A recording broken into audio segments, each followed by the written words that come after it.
Alexander, and I want to welcome you to the community of writers.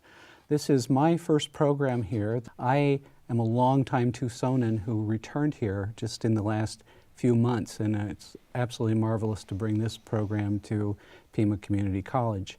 I'm here today with Tyler Meier, who is the director of the University of Arizona Poetry Center, and he's the former managing editor of the Kenyon Review, one of the most prestigious literary reviews in the nation. And welcome, Tyler. I'm happy to be here. Thanks, Charles. I'm interested in how you first came to poetry and what might be very different about this moment in our time and in your position as directing a literary program to whatever you may have expected when you sort of chose a life to be involved in literature. This is a good question. So I came to poetry in high school through a great teacher and really to books.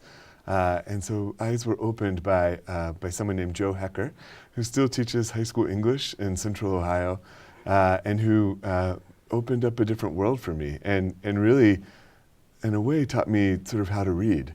Not that I was incapable of that before, but how to read in a way that I was excited about, and where the books were speaking back to me in a way that was really thrilling.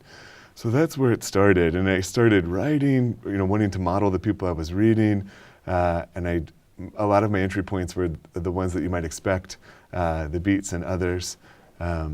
So fast forward to studying English and writing through college, doing some work in AmeriCorps and doing some writing, ending up here in Tucson after a time at the Kenyon Review.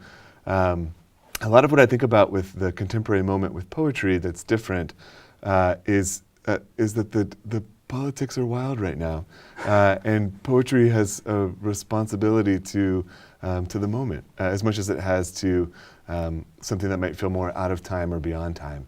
And so part of our work, I think, is imagining how poets are thinking about where we are right now as individuals, where our environmental life is right now, where our country's life is right now. And so that's a lot of the work. Where our gender lives are right now. Where our gender lives are right now. Very much in the news and very much a part of poetry, I think. Sure. As may be evident in a program even coming up this week that you have something to do with as director of the Poetry Center. That's right. So there's a book launch with Corey Press, with an anthology that the press is putting out called Letters to the Future, featuring African-American writers writing in a more experimental or non-traditional and all way. Women writers, right? All women, thank you. Yeah, so all women. So it's exciting to think about elevating and celebrating those voices, and making a special space, a bigger space for those writers, those thinkers, and for these conversations. Yes. And poetry does that exceedingly well, in ways that we're thrilled by. I had a poet kind of say to me recently, he was a little bit upset that maybe some presses were paying too much attention in his mind to different ethnic groups, different gender groups, and giving them maybe a privilege of certain kinds. And I responded that at one time I might have had some kind of definition of what poetry was, but now I find I have to listen to all these different communities, and I want to listen to them, and my ideas are changing all the time, and which is an exciting thing to happen throughout your life. How do you feel like your ideas are changing in this moment too? Ever expanding, right? So it's a small galaxy in my brain, and it's getting bigger. And I'm grateful for this. Poetry does this remarkably well. It's an art form that reinvents. It's not static. Right. It's so fluid, so interesting in the ways that it adapts and adopts and changes. And so if you're not reading, listening broadly, you're missing some of that, and that's a poverty. And I think when you realize what's available, and then the hope. Yeah. I mean, the hope that we think of at the Poetry Center, or as a publisher, you want people to explore that range, and find some space themselves for, where they find affinity, where they connect. I think also when I relate to my own time and realize that whether tacitly, directly, tangentially, in some way everything is political. Sure. And But that has also made me look back to poetry of the 15, 16, 17, and it always was. Right. Although when we put this thing up, which we call the history of literature, we sort of elevate it and forget that. We forget what a radical John Milton was, arguing for divorce on the grounds of incompatibility and arguing about the right to overthrow a king. And you know, poets have been involved through the ages. Tell me, back to the notion of running a poetry center. I mean, I have run programs, I have presented readings and conferences, but you're running arguably one of the largest, most active poetry centers in the nation. Yeah. What does that mean? I'm tired. No, it's a thrill. It's such an exciting opportunity, such a gift. You know, one thing I think of poetry centers, you know, the work of being a programmer, you know, is we're best when we're humming, you know, when we're moving, and when things are happening. So it's been a real exciting opportunity for us to think about all the ways to activate the life of poetry and all the possible ways we could do that. There's you know, everything from sort of investments in the fragile economy, the arts economy around poetry. So buying books from publishers for our library, paying poets to come and do the work of being a poet in our community, partnering with groups to support their work and being able to provide some financial support there. All of that matters and helps. So. And do you feel in partnership with other poetry centers around the nation at all? Can you mention some of those perhaps? Because I know students I talk to don't know sometimes that there are such things as living poets, much less poetry centers, much less what those places do. And I know you're aware of them both at other college and university settings, but also outside of college and university settings. This has been exciting work recently. There's a bigger national conversation among poetry presenters, groups that are primarily presenting poets, and this represents a sort of national geography. So we're working with a coalition of organizations that are meeting once a year for a weekend retreat to talk about how we might work collaboratively to raise the visibility that poets should have and the visibility of poetry in the culture. So everything from Poets House in New York, the Poetry Foundation, some of our big partners in major metropolitan areas, but San Francisco State has an amazing and important poetry center that is specific to San Francisco but broader. It's a nationally important place. Although I will say I read at that poetry center a year and a half ago, and I was trying to find it, and I walked into the library, and the student working the library desk, when I asked them about it, they said, "We have a poetry center?" but I did find it, and it was the marvel that you describe it to be. Yes. I mean, poetry always will struggle in some ways, I think, about it's how we recognize it, or how we, you know, how we recognize its value to the culture. We, even at the U of A, struggle sometimes, and not everyone knows about the center or our work. And that, so the discoverability of what we do is an ongoing thing we think about. I think my peers would say this too at other organizations.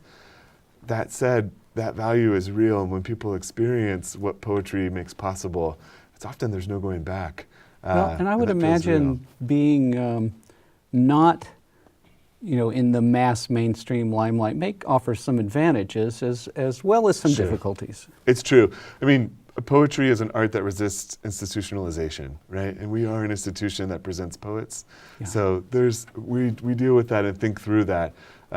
And there's work we have to do to process all of that. But making space for the art form to thrive in the ways that it best thrives is that it exists in community, it exists within institutions, but often without it too. And so, so we recognize that and try to find ways to celebrate it.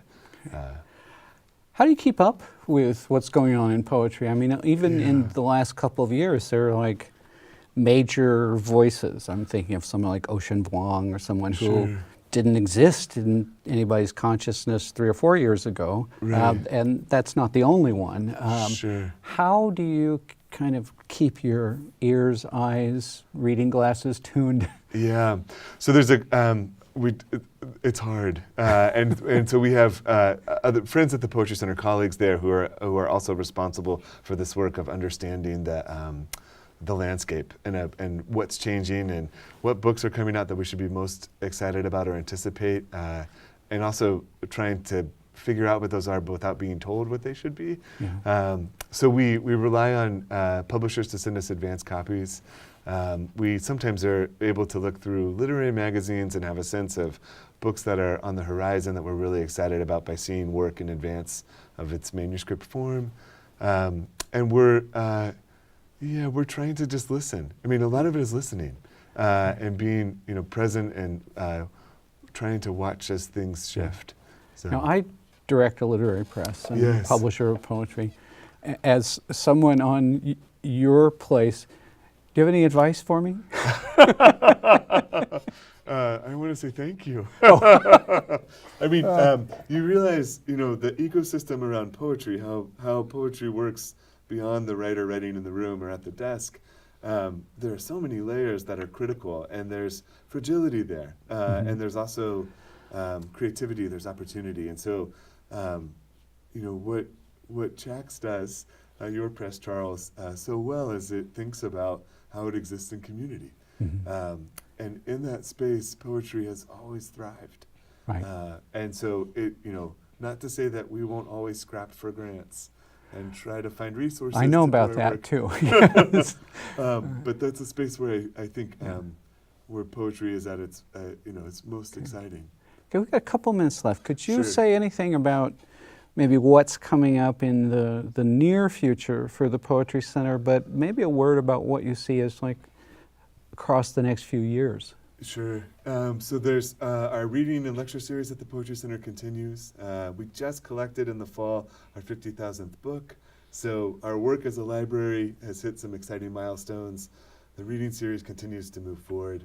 We have a large grant that we're working on that will explore the language of incarceration and how poetry might also help us imagine that language in different ways. And this is language and legislation that has thought of groups of people in a particular way. We're asking poets to visit the language of legislation and to help repurpose that language to help reimagine the way we've thought of people.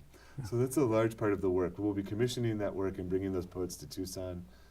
More broadly for poetry, it's an exciting time. Right. I think it's an art form that is able, as I've said, to adapt and adopt differently than its peer and sister arts. And so that flexibility, and there's an inclusiveness to poetry also, that just other art forms I feel like aren't as able to modulate. And so for poetry, there's a real way in which I think there's a vanguard we are operating in, and I'm excited to continue to amplify and make space. Excellent, So. excellent.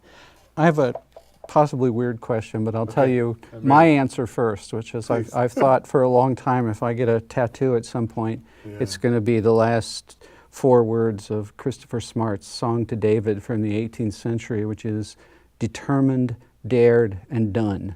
So if you had a line of Thank you. poetry or a poem you would someday tattoo on your chest, shoulder, wherever, what might it be? This is a good, a poem that when I worked at the Kenyon College, I was commuting. I was trying to make that commute meaningful by memorizing poems. So Hopkins was the favorite one that I memorized. I caught this morning's minion would be my line. How I think. beautiful. Yeah. Okay. I think with that, I'm going to have to say that it's all the time we have for today. And I want to thank Charles. everyone out there for joining us on the Community of Writers. And thank you, Tyler, for joining me. Thanks, Charles. Happy to be here.